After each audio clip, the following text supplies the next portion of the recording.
Hi friends, this is Anjum from civil Stately. आज काफ़ी दिनों बाद हम लोग मिल रहे हैं। पहले से बेटर हूँ मैं। मैंने कुछ कमेंट्स देखे थे, मेरे साथियों ने मुझे कमेंट्स दिखाए थे। आप लोग पूछ रहे थे मैं ठीक हूँ या नहीं। बेटर हूँ पहले से।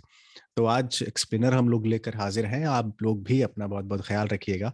व्हाट इज वेब 3.0, इसके बारे में हम लोग बात करेंगे and why it is being called the next generation internet, क्यों इतना ज़्यादा चर्चा में है। और प्रीलिम्स के लेवल के लिहाज से yes, blockchain, web 1.0, web 2.0 important है। मेंस के लेवल में साइंस एंड टेक्नोलॉजी का ये टॉपिक है। तो ब्लॉकचेन टेक्नोलॉजी और क्रिप्टो करेंसी में तो यूज़ होती ही है, लेकिन वेब 3.0 में किस तरह से यूज़ होगी ये देखना है। ये है सीडी के रिचुअल्स, आप इनके बारे में जानते हैं। आइए स्टार्ट करते हैं। What is web 3.0? See the concept of web 3.0, ये पोटेंशियल डिस्क्राइब करता है कि अगला फेज इंटरनेट का कैसा होगा। और 2021 के बाद से जो इंटरनेट की दुनिया, हालांकि ये 2014 का कॉन्सेप्ट है, पहली बार सामने आया था और उसके बाद से लगातार चर्चा में है, लेकिन पिछले दिनों ये ज़्यादा चर्चा में आया और अब इस पर ज़्यादा बातचीत हो रही है। ये थर्ड वर्जन ऑफ इंटरनेट इसको बोले जाता है। अब इसको अगर समझना है तो हमें पहले के दो वर्जन समझने होंगे, तब हम इस पर आएंगे कि क्यों ये बाकी दोनों वर्जन से अलग है ना। मेन आइडिया इसका क्या है, ये पूरा का पूरा समरी एक टाइप का है कि ये थर्ड वर्जन है। सिंप्लिसिटी, इसको अगर आप देखेंगे तो ये इंटरनेट को ब्लॉकचेन पर ले जाने की बात करता है, डिसेंट्रलाइज्ड करता है ओनरशिप को। जैसे सत्ता का विकेंद्रीकरण होता है, जैसे हम डिसेंट्रलाइज्ड पॉलिटिक्स की बात करते हैं, बोलते हैं कि सत्ता एक हाथ में नहीं होनी चाहिए, बल्कि कई हाथों में होनी चाहिए, ताकि तानाशाही रवैया ना अपनाए। यही बात कंपनियों पर भी लागू होती है कि कोई भी चीज एक कंपनी के हाथ में नहीं होनी चाहिए, भले ही वो गूगल हो या फेसबुक हो। उसका डिसेंट्रलाइजेशन होना चाहिए ताकि सत्ता आपके हाथ में भी रहे। इसीलिए इसका कॉन्सेप्ट भी सामने आया। Now it also require a regulatory overall, regulatory thinking के बारे में इससे विचार हो रहा है। और आजकल जो नॉन फंजिबल टोकन्स, एनएफटीज आप देख रहे होंगे, ये चर्चा में है। और क्रिप्टो करेंसी किस तरीके से ग्लोबल राइज हो रहा है, ये सब चीजें जो हैं, ये वेब 3 के राइज होने के पीछे के तमाम कारण हैं।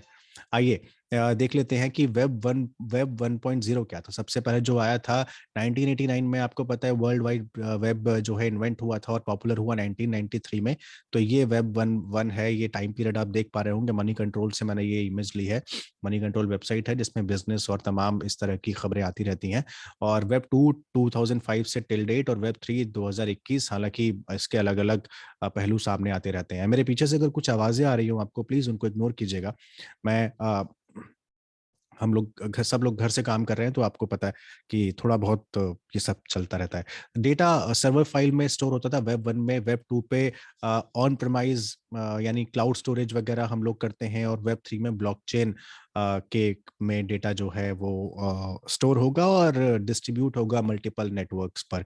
एग्जाम्पल, स्टैटिक वेब पेजेस थे। आप जानते हैं शुरुआती दिनों में किस तरीके से एक ही पेज खुलता था और उस पे यूजर उस वेबसाइट को देखता था, रीड करता था। और उसी वो स्टैटिक इंफॉर्मेशन, यानी कि एक एक ही वेबसाइट है, आप कहीं आ नहीं सकते हैं, कहीं जा नहीं सकते हैं उसके माध्यम से, है ना। उसी को आपको पढ़ना है और आपके पास बहुत ज्यादा सोर्सेज है भी नहीं। हालांकि ई कॉमर्स वेबसाइट तब भी शुरुआती दिनों में थी, आज का नहीं, बहुत पुराना है, लेकिन वो बहुत क्लोज एनवायरनमेंट में थी। आप अपना योगदान उसमें कुछ नहीं दे सकते थे, आप अपना कंटेंट क्रिएट नहीं कर सकते थे, रिव्यूज नहीं पोस्ट कर सकते थे, अपना माल मटेरियल वहां पर नहीं चढ़ा सकते थे। 1999 तक ये वेब 1.0 रहा। अलग मैंने इसीलिए बोला कि अलग अलग आपको डेटा मिलता है। ज़्यादातर माना ये जाता है कि हाँ, नई सदी आई तो नई सदी के साथ वेब 2.0 आया। तो यहाँ पर ये थोड़ा-सा इन्होंने और ज़्यादा शायद डिटेल में चले गए हैं, इस वजह से इन लोगों ने इसको ऐसे लिख दिया है। तो वेब 2.0 स्टार्ट होता है वही 1990s के लेट लेट में, और 2004 के आसपास जो है फुली फीचर अवेलेबल माना जाता है। इसीलिए इन्होंने यहाँ पर 2005 की डेट भी दी। तो 2004 में जब ये फुली इसका फीचर्स आए और देखा कि भाई डायनामिक हो गया, पहले स्टैटिक था, पहले ऑर्गेनाइजेशन आधारित फोकस था, यानी एक ही चीज़ है, आप उसी को पढ़ रहे हैं, तो अब कम्युनिटी आधारित हो गई, यानी बहुत सारी चीज़ें आ गई उसमें। पहले होम पेज थे, अब उसमें ब्लॉग्स आ गए, विकिपीडिया, तमाम चीज़ें आने लगी। ओनरशिप पहले एक आदमी के पास थी, तो वो शेयर होने लगा। वेब फॉर्म्स थे तो वेब एप्लीकेशंस आने लगी, डायरेक्टरीज थे तो अब कीवर्ड्स आने लगे, पेज व्यूज उस पर आने लगे। इस तरीके की तमाम चीज़ें देखने लगी और आप शेयर करने लगे, अपने फ़ोटोज़ अपलोड करने लगे, वीडियोज़ वहाँ पर देखने लगे, परफ़ॉर्म करने लगे। आपको ऑरकुट का ज़माना याद होगा, है ना? ऑरकुट हालाँकि 2004, 5, 6, 7 का वो दौर था जब ऑरकुट चल रहा था। तो आप वेब 2.0 के से उसको लिंक करके देख सकते हैं। तो सोशल मीडिया का जो इंटरैक्शन था, वो वेब 2.0 के साथ स्टार्ट होता है और आज धीरे-धीरे इस लेवल तक पहुँच जाता है। कंसर्न क्या थे? वेब 2.0 में जो ज़्यादातर डेटा था इंटरनेट पर, वो ट्रैफ़िक जो ओन था, वो ज़्यादातर कुछ ही कंपनीज़ के हाथ में है। जैसे कि अभी आप कुछ सर्च करें, तो आप बोलते हैं हम गूगल कर रहे हैं। ये जो हम बोलना गूगल करना, एक्चुअल में गूगल सिनोनिम बन गया है किसी भी चीज़ को सर्च करने का और एक्चुअल में गूगल है एक कंपनी, यानी उसकी मोनोपोली इतनी तगड़ी हो चुकी है कि आप उसको सर्च से अलग करके देख ही नहीं पाते, यानी कि एक ही हाथ में सारी की सारी चीज़ें चली गई। इसी को डिकंस्ट्रक्ट करने की ज़रूरत वेब 3.0 सोचता है और बोलता है कि नहीं, एक हाथ में क्यों रहे? मेरा मटेरियल है तो वो मेरे हाथ में रहे ना, गूगल के हाथ में क्यों रहे? ये सारी चीज़ें हैं। Now this has created issue with respect to data privacy, data security. आपने डेटा ब्रीच की कई घटनाएँ पिछले दिनों देखी भी होंगी, है ना? खासकर जब-जब चुनाव पास में आते हैं तो डेटा ब्रीच की और इस तरह की घटनाएँ होने लगती हैं और जब यूएस का चुनाव हुआ था तो और ज़्यादा ये चीज़ें देखी गई थी, आपको याद होगा, है ना? तो ये भी सारी चीज़ें थी और ये डिसअपॉइंटमेंट क्रिएट करता है एक तरीके के और इंटरनेट को जो है डिस्टॉर्ट करता है, इंटरनेट के पर्पस को। इसीलिए वेब 3.0 जो है सिग्निफिकेंट होता है। तो ये हैं डॉक्टर गेविन वुड, ये हैं वेब 3 फाउंडेशन के फाउंडर और इथेरियम जो फाउंडर इथेरियम के भी हैं, इथेरियम जो क्रिप्टो करेंसी है उसके भी। तो ब्लॉकचेन टेक्नोलॉजी कंपनी है, उसके फाउंडर भी हैं। तो वेब 3 का पहली बार इस टर्म का इस्तेमाल 2014 में इन्होंने ही किया था और पिछले कई सालों से ये इस आइडिया पर काम कर रहे हैं। 2021 में क्रिप्टो करेंसी की जब पॉपुलैरिटी बढ़ी, तो डिस्कशन भी वेब 3 पर तेज़ी से होने लगे। Now how will this web 3 address will break the monopoly of different companies. ये क्या करेगी? डिसेंट्रलाइज़ करेगी और इंटरनेट के फेयर यूज़ पर बढ़ावा देगी, उसके कंट्रोल कहेगी, एक आदमी को नहीं, कई सारे आदमी कंट्रोल करेंगे।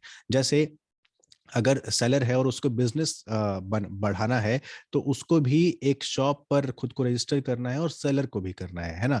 ये जैसे अभी होता है। इसी तरीके से आपका डेटा भी अगर आपको किसी को शेयर करना है, उसे खरीदना है, तो उससे पहले आपकी इजाज़त लेनी पड़ेगी। आपको एक टोकन टाइप का दिया जाएगा, जिसे हम ब्लॉकचेन के माध्यम से वो टोकन आपको पकड़ाया जाएगा और वो टोकन जहाँ-जहाँ जाएगा, आप वहाँ-वहाँ उस अपने मटेरियल को दे सकते हैं। तो यानी कि ऐसा नहीं होगा कि आपने आज सर्च किया और कॉपी पेस्ट करके वो 75 जगह पर पहुँच गया और आपको पता ही नहीं है। अभी क्या है कि आपने फ़ेसबुक पर जो लिखा या फिर आप कहीं पर लिखा तो वो कोई भी कॉपी पेस्ट करता है और कहीं भी उठकर वो मटेरियल आपका चला जाता है। लेकिन यहाँ पर उस तमाम चीज़ों की ज़िम्मेदारी आपके हाथ में होगी, उसकी जो मालिकाना हक बोल सकते हैं उसको, वो आपके हाथ में होगा, है ना? तो इस तरीके से ऑथेंटिकेट करते हुए जेन्युइन पार्टी ही उसमें ट्रांज़ैक्शन करेगी, इस तरीके की बात वेब 3.0 में कही है। यानी वेब 3.0 वो जो बीच का जो प्लेटफ़ॉर्म है, जैसे मान लीजिए मैंने कहा कि मुझे कुछ चीज़ खरीदनी है तो मुझे अमेज़न पे जाना है और वहाँ पर जो बायर जो जो सेलर होगा और मैं हूँ बायर, हम दोनों को वहाँ पे जाके खरीदना है। ये क्या करेगा? उस बिचौलिए को, यानी उस प्लेटफ़ॉर्म को ख़त्म करेगा और बायर और सेलर एक-दूसरे से डायरेक्टली बातचीत करके सामान खरीद सकते हैं, बेच सकते हैं। तो वेब 3.0 वो try to remove the role of the platform और द बिचौलिया जो कि बीच में रहता है। For the buyer to be authenticated, the usual proof it by blockchain technology will be used. The same goes for the seller, वही एक टोकन सिस्टम टाइप का होगा।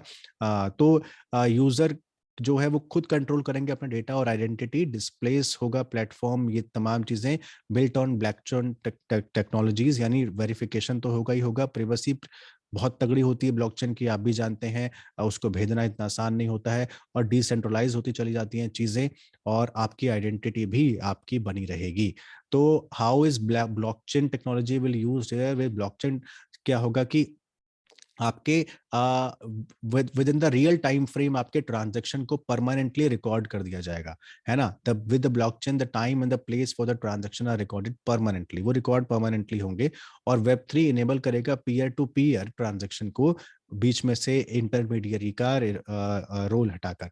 इसको ऐसे समझिए कि ये मैं आपको इमेज मेरे पास वो है नहीं, मैं आपको वरना ब्लॉकचेन की आप ब्लॉकचेन टेक्नोलॉजी कैसे यूज़ होती है इसकी इमेज प्लीज़ एक बार देखिएगा। जैसे आपने कहा कि मुझे एक ट्रांज़ैक्शन आपने ऑर्डर किया, अब यहाँ पर वो जो एक कंप्यूटर होगा उसमें वो ब्लॉक एक बनेगा और वो ब्लॉक सबको भेज दिया जाएगा और वो उसके बाद आपके ट्रांज़ैक्शन को वेरीफ़ाई किया जाएगा कि आप सही आदमी हैं या नहीं। जब आपका ट्रांज़ैक्शन वेरीफ़ाई हो जाएगा तो सब लोगों को वो ब्लॉक चला जाता है और वो ब्लॉक जो है आपके रीसेंट ट्रांज़ैक्शंस या से या फिर चल रहे ट्रांज़ैक्शंस के साथ की चेन में वो ब्लॉक जुड़ जाता है, इसलिए हम इसको ब्लॉकचेन बोलते हैं। ये देख रहे हैं, ये चेन बनी हुई है ना, यही ब्लॉकचेन होती है और ये एक के साथ एक जुड़ी रहती है ना? तो इस तरीके से काम करता है। एक बार प्लीज़ आप वो इमेज देखिएगा, मैं वो इमेज आपके लिए डाउनलोड करना भूल गया हूँ। ठीक है? मुझे लगा कि हमने क्रिप्टो करेंसी में ब्लॉकचेन किया हुआ है इसलिए आपको वो पता होगा। आपको पता भी होगा तो भी प्लीज़ आपको उसको ज़रूर एक बार देख लीजिएगा। ठीक है? तो consider a social media platform where you want to share pictures with the followers. तो ये इस तरीके से ब्लॉकचेन काम करेगा और आपको किसी सोशल मीडिया अकाउंट की ज़रूरत नहीं पड़ेगी सभी पार्टिसिपेंट्स को परफ़ॉर्म करवाने के लिए। आप चाहें तो खुद इंडिविजुअली किसको किसके साथ चीज़ें शेयर करनी है ये आपका फैसला होगा, किसी और प्लेटफॉर्म का नहीं होगा। कि आपके अकाउंट में 5,000 दोस्त हैं तो सभी वो देख पा रहे हैं, नहीं। ये आपके मन-मर्ज़ी पर डिपेंड करेगा। तो ये पूरी टाइमलाइन थी, ये कोर कॉन्सेप्ट था डिसेंट्रलाइज़ करने का। इसके प्रोस क्या हैं? प्रोस इसके ये हैं कि प्राइवेसी आपकी बेटर हो जाती है क्योंकि एक तरीके से एन्क्रिप्टेड हो जाती हैं चीज़ें, किसी और को नहीं पता रहती कि आप क्या कर रहे हैं या फिर आपका कंटेंट कहाँ पर जा रहा है। वो आपके और सेलर के बीच की, बायर के बीच की बात रहती है। सिक्योरिटी काफ़ी तगड़ी रहती है। हार्डर टू मोनोपोलाइज़ यानी मोनोपोली एक आदमी की नहीं रहती, हर आदमी इसमें अपना-अपना योगदान देता है। लेकिन कौन जिसका ये है टफ टू रेगुलेट है, ठीक वैसे ही जैसे आप क्रिप्टो करेंसी को रेगुलेट नहीं कर पाते हैं। Now will it take off? अभी इसके बारे में कुछ कहा नहीं जा सकता कि ये टेक ऑफ कर पाएगा या नहीं कर पाएगा। बहुत से लोगों ने इसको एलन मस्क तक ने कहा कि ये मार्केटिंग ज़्यादा लग रही है और इंटरनेट का तरीका कम लग रहा है, लेकिन आने वाले दिनों में कुछ भी हो सकता है। शायद एलन मस्क ही 180 डिग्री घूमकर इसके पक्ष में खड़े होते हुए दिखाई भी दे सकते हैं। तो बहुत ही इनिशियल डेज़ में है, अभी कंसेंसस नहीं बनता हुआ दिखाई दे रहा है, लेकिन कंसेंसस वेब 1.0 और वेब 2.0 पर भी बनता हुआ दिखाई नहीं दिया था, लेकिन धीरे-धीरे जैसे चीज़ें आगे बढ़ती हैं, वैसे-वैसे लोगों के विचार और ख़यालात भी बदलते रहते हैं। तो स्केप्टिसिज़्म है, लेकिन टॉप टेक ब्रेन्स इस पर काम कर रहे हैं, एकेडमिक कम्युनिटी इस पर काम कर रही है, सोच रहे हैं कि किस तरीके से ये 2.0 के जितनी प्रॉब्लम्स हैं और नई ज़माने की चुनौतियाँ हैं, इसको वेब 3.0 किस तरीके से हल कर सकता है। ये आप देख पा रहे होंगे मैंने एक इमेज जो ये है क्रिप्टो किस तरीके से काम करेगा और गेम किस तरीके से काम करेंगे, ऐप्स किस तरीके से काम करेंगी, वेब 3.0 की सारी चीज़ें हैं। तो ये पूरा की पूरी जानकारी थी वेब 3.0 एक अ, स्टेज आगे की चीज़ें हैं, है ना? सबसे बड़ी बात याद रखनी है ब्लॉकचेन पर आधारित है, डिस्ट्रीब्यूट होगा अक्रॉस मल्टीपल नेटवर्क। इसके एग्जांपल्स क्रिप्टो करेंसी, एनएफटीज़ वगैरह हो सकते हैं। डेटा कोई ओन नहीं करेगा। Transaction happen using crypto tokens यानी क्रिप्टो टोकन्स के ट्रांज़ैक्शंस के माध्यम से ही आप आगे काम करेंगे। अभी 2.0 में आप पेमेंट गेटवे के माध्यम से काम करते हैं, यहाँ पर आप क्रिप्टो के माध्यम से काम करेंगे। वेब 1 में ट्रांज़ैक्शन था ही नहीं। डेटा कौन ओन करेगा? आप खुद डेटा ओन करेंगे, कोई एक कंपनी नहीं करेगी। अभी कंपनी करती है, शुरुआत में तो वेब पेज एक ही कंपनी करती थी। एग्ज़ाम्पल स्टैटिक था, अभी डायनामिक हुआ और अब तो डायनामिक से भी एक चीज़ आगे की हो जाएगी, है ना? तो पहले सर्वर के फाइल सिस्टम पर आप फाइल सेव करते थे डेटा स्टोर, फिर क्लाउड स्टोरेज आने लगा और अब ब्लॉकचेन स्टोरेज आने लगी। तो ये पूरी की पूरी वेब 1.0, 2.0, 3.0 की पूरी समरी थी। आपको ये प्रोग्राम कैसा लगा? आप प्लीज़ अपने कमेंट जो हैं, कमेंट बॉक्स में लिख के मुझे बता सकते हैं और प्लीज़ अपना बहुत ख़्याल रखिए। अब ये कंटिन्यू रहेंगे प्रोग्राम्स तो आपको इस तरीके के प्रोग्राम्स और भी देखने सुनने को मिलते रहेंगे। अगर आपने अब तक ये चैनल सब्सक्राइब नहीं किया है तो प्लीज़ सब्सक्राइब ज़रूर करें और नोटिफ़िकेशन बेल को ऑन रखना मत भूलिएगा। बहुत शुक्रिया।